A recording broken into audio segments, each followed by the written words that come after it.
আমার প্রিয় ভাইয়েরা, আমার নবীজি বললেন, এতিমদেরকে তোমরা কষ্ট দিও না, এতিমদেরকে তোমরা দুঃখ দিও না, এতিমদেরকে ঘাড় ধাক্কা দিও না, এতিমদের হকগুলি তোমরা আদায় করো।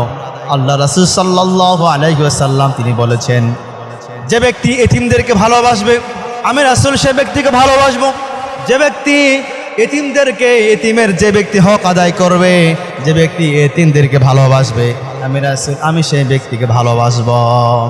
আমার প্রিয় ভাইয়েরা, আমার নবী, বিশ্ব নবী, জিন্দা নবী মুহাম্মদ সাল্লাল্লাহু আলাইহি ওয়াসাল্লাম তিনি বলেছেন, তার ডান হাত মোবারক তিনি আসমানের দিকে উত্তোলন করে এই দুই আঙ্গুল রেখে দিয়েছে। আল্লাহ রাসূল সাল্লাল্লাহু আলাইহি ওয়াসাল্লাম তিনি বলেছেন, এ পৃথিবীর মানুষেরা তোমরা শোনো, তোমরা এতিমদের সঙ্গে দুর্ব্যবহার করো না, কারণ আমি নবী, আমি নিজেই এতিম ছিলাম। আমার প্রিয় ভাইয়ের, আমার নবী তার ডান হাত মোবারক আসমানের দিকে উত্তোলন করে দেখাই দিলেন, কাল কিয়ামতের মাঠে, কাল মহা মুসিবতের মাঠ যখন অনুষ্ঠিত হয়ে যাবে, আমি মুহাম্মদ পাশাপাশি আমরা থাকবো।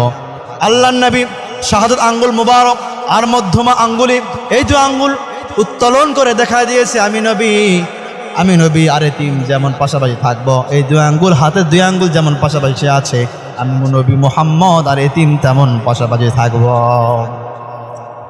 আমার প্রিয় ভাইয়েরা, আল্লাহর নবী, বিশ্ব নবী জনাবে মুহাম্মদ সাল্লাল্লাহু আলাইহি ওয়াসাল্লাম তিনি অন্য কারো বিষয়ে এমনটা বলেন নাই। আল্লাহ রব্বুল আলামিনের প্রিয় হাবিব তিনি এতিমদের বিষয়ে এমনটা বলেছেন। প্রিয় ভাইয়েরা, এতিমদের হক আদায় করতে হবে, এতিমদেরকে অপমান করা যাবে না, এতিমদেরকে অপদস্থ করা যাবে না। আমার প্রিয় ভাইয়েরা, কাল কিয়ামতের মাঠে, কাল মহা মুসিবতের মাঠে আল্লাহর নবী, বিশ্ব নবী জনাবে মুহাম্মদ সাল্লাল্লাহু আলাইহি ওয়াসাল্লাম আর এতিম তারা এই দুই আঙ্গুলের মতো পাশাপাশি তারা থাকবে। সুবহানাল্লাহ। আল্লাহর নবী তিনি এতিম ছিলেন, এতিমদেরকে ভালোবেসেছেন, এতিমদেরকে মহব্বত করেছেন।